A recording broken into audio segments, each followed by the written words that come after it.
Tested. Hey guys, it's Will from Tested. Norm from Tested. We are here today with the first of the Google TV boxes. That's Sony. right. Google and Sony have paired up to make this thing, which is a big box that you hook up to your TV and your cable box. We're gonna take it out, test it out. Basically, let's run down specs, show them the remote, Norm. That is a lot of remote. Look at that fucking remote. It's infrared. It has all sorts of trigger buttons, and there's a mouse up here, I think. And trackpad, D-pad. It's angry face. It's also Johnny 5. I don't even know what he's talking about it anymore. But it's got a full keyboard on there. It's a little weird. We're gonna try it out. I don't know how this is gonna go. This is the actual Google TV box. It has a Blu-ray player right here. It is a Blu-ray player with Google TV. Yeah, it's kind of a Google. That's what I see. Yeah.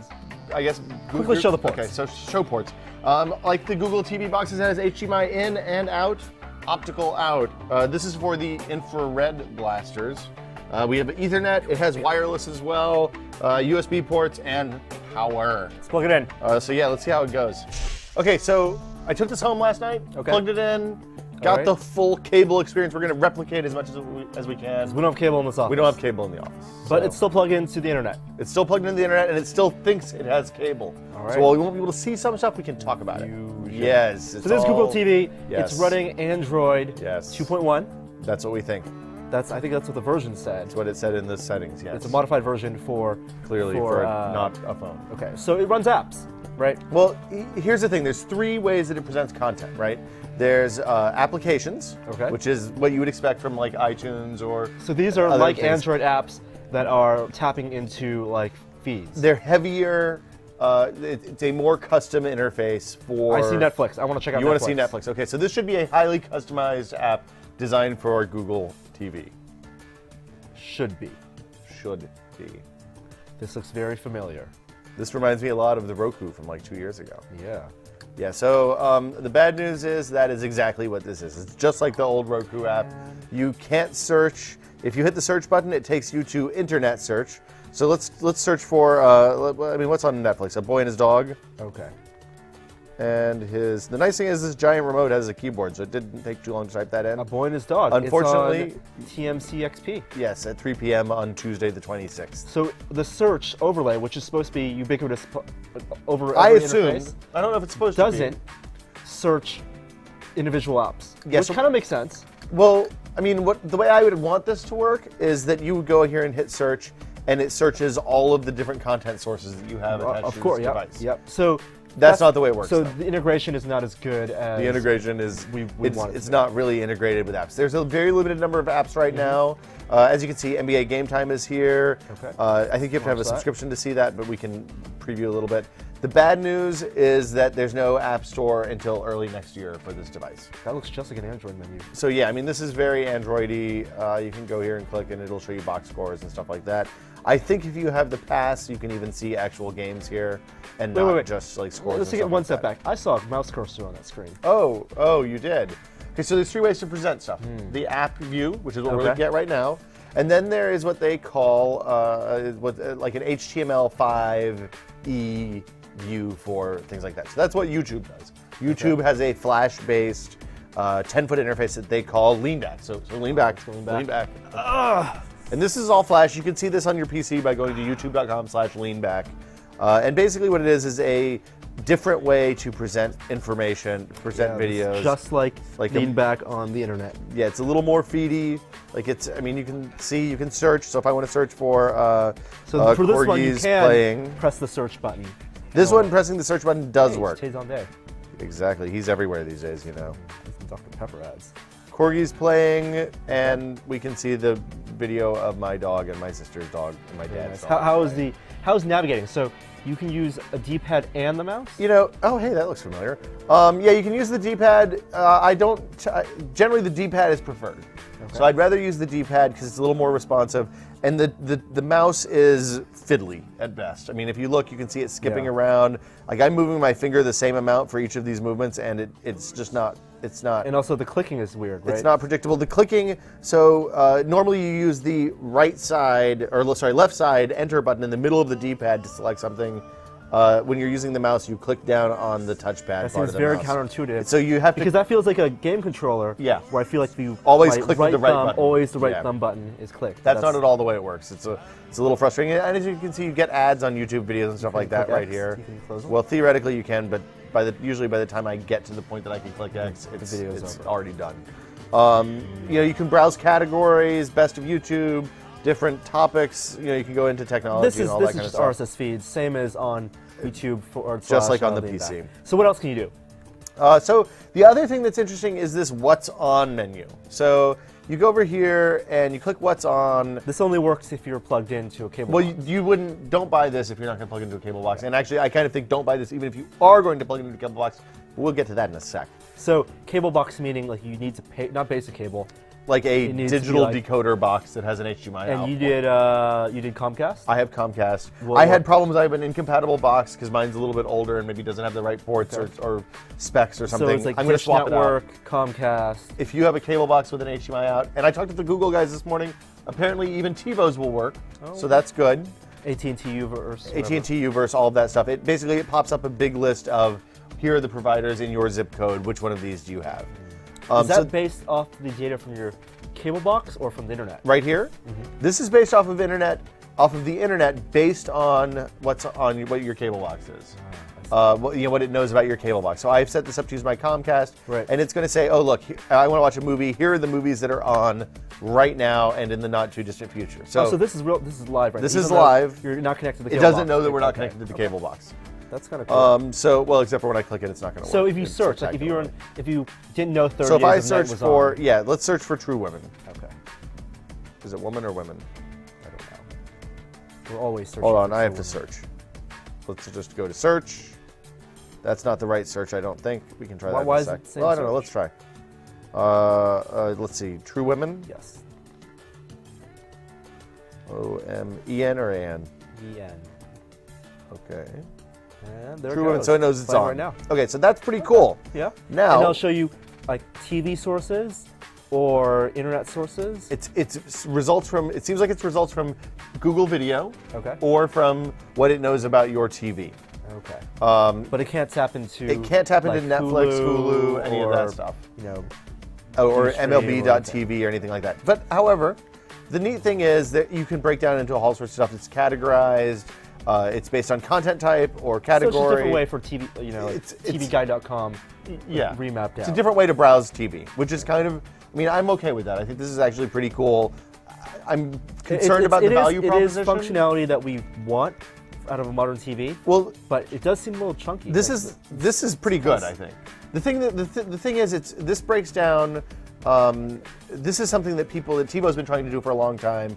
People don't seem to be that interested in it because it's features that they add and then they disappear immediately following. The place that it breaks down is when you actually go and try to use your TV the way you do now by using the on-screen guide with your cable box, you know, the thing that you mouse through, or the DVR functionality. I can't show that because we're not hooked up to the cable box. But what happens is you press the guide button and it actually takes you to the guide from your Comcast box or from your Time Warner box or whoever provides it. It's like layers of interfaces. It's like a layer of interfaces. And you're using IR blasters to control, so they add some lag there. Oh. It's really awkward. Like, it didn't work with my cable box at all. It actually there's no DVR in this big box.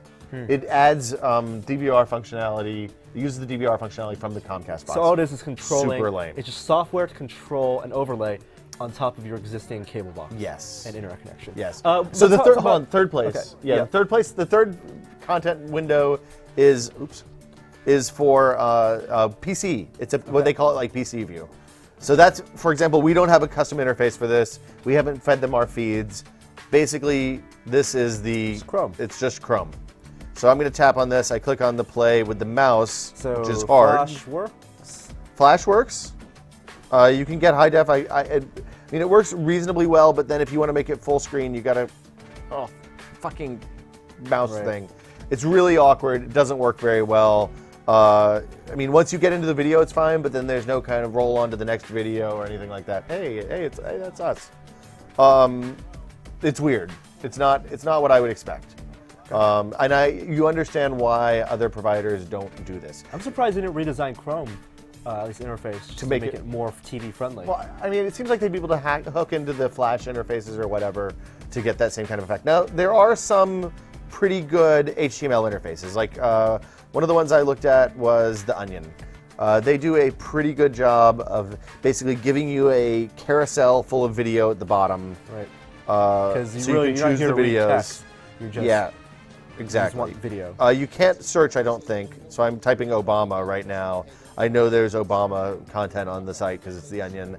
Nothing, there's no search. This is just basically a viewer for an RSS feed of videos that they're exposing to the Google TV with HTML or something. How about Hulu? Can you get that working? Hulu, I couldn't get to work, unfortunately. So I read online that you could kind of hack it by changing your Chrome settings. I saw that exact same thing. I tried that. It did not work for me at all. It just says you need Hulu Plus? It just says you need a Hulu Plus app, which we do not have at this time. Wow. So I'm going to go to hulu.com. Now, the keyboard is a little frustrating because you kind of expect it to behave. At this point, when I'm using a thumb keyboard, I expect it to behave kind of like my phone keyboard does. Yeah, you want instantaneous. Well, and not only that, but I expect to like tap shift and then, you know, have the shift be toggled on, working more like a caps lock on a normal keyboard. Now. I want to see Castle. Okay, I'm going to use the mouse here. I don't even know what Castle is. Castle is that show with Nathan Fillion and the girl from the end of the James Bond movie. Oh. The Canadian Spy. That's interesting. Loading, loading. Oh, it's working loading. now. I don't know why it's suddenly working and it wasn't before. Is it really loading? I don't know. Or is it going to give you the error message? It may be that we needed to reboot. No. Nope. Yeah, we noticed that you're trying to use this from Google TV. Fuck off and die. So yeah, I mean, the web experience isn't great. Some people are actively logging it. I'm sure there'll be a Hulu Plus app for this at some point. Right. It's just right now it's not there. Is it only output 720p or is it output? Oh no, it'll do up to 1080p, but most of the web video is 720p. And the other thing that is neat about this, the way to look at this is it's kind of like a Blu-ray player with Google TV this particular SKU is a Blu-ray player with the Google TV. You can get it without the Blu-ray player from Logitech, and also Sony has or you can get it integrated with not direct Dish Network. Right. And in that case, the PVR and the on-screen guide are googly, and it's not using the crappy Comcast box. So this is just watching Blu-ray. This is just watching a Blu-ray disc. This is, I think, Book of Eli because that's what I left in the drive. What about UPnP and also a local drive? UPnP works. Can you or UPnP theoretically, I couldn't get it to connect to any of the videos that I have ripped, but that could just be because I'm not encoding them properly. And then if you plug in a hard drive with videos in it. Plug in a hard drive with videos in it, that works as well. Okay. It's saying no devices to display because we don't have a UPnP server set up here on the local network. So, and it also has, of course, Amazon Video on Demand and all that kind of stuff. So you can rent movies. Yeah, I mean, this wasn't one of the default options. I took off the Sony option, put this here because I'm kind of more interested in that. Let's see what the quality is. Okay, you want to rent? I don't know if I have this set up actually. You want to rent Iron Man? That's the default. Or we can probably just preview it. We spent like 25 bucks. Yeah, we spent more than 25 rentals bucks on Iron Man. Between this and Apple TV and oh, cool! It just goes to a website. That is, wow. I didn't actually try this before. This makes me a little sad. I don't know that this works. I don't know where to click to make this better. Oh, off. Yeah, I'm going back. Back seems like the way to go. I feel like this thing's kind of like a weight system. Yeah, it's a better use for it. I don't know about that. Hey, so, yeah, it's kind of a stinker, as is. So the thing is, it runs apps, and I think app integration, like we can't judge it based on the apps right now. No, I'm comfortable judging it. You shouldn't buy this. Don't buy this. Wait for the full review. It's not a good product. I think interface is a little chunky and slow. I would be okay with it if it had a faster interface, better integration, and then we wait for the apps. But right now, you have very few apps, and the interface in itself is kind of slow. The bad integration, like the thing is, if you want people to shift to using TV in a new way, you have to do the old thing really well before you can do the new thing really well. And this does neither of the things particularly well. And I mean, it might be better with the Dish Network integration. We'll definitely try that out at some point in the not too distant future. But for $400, you should Pasadena on this guy for the time being. Google TV remote, disappoint.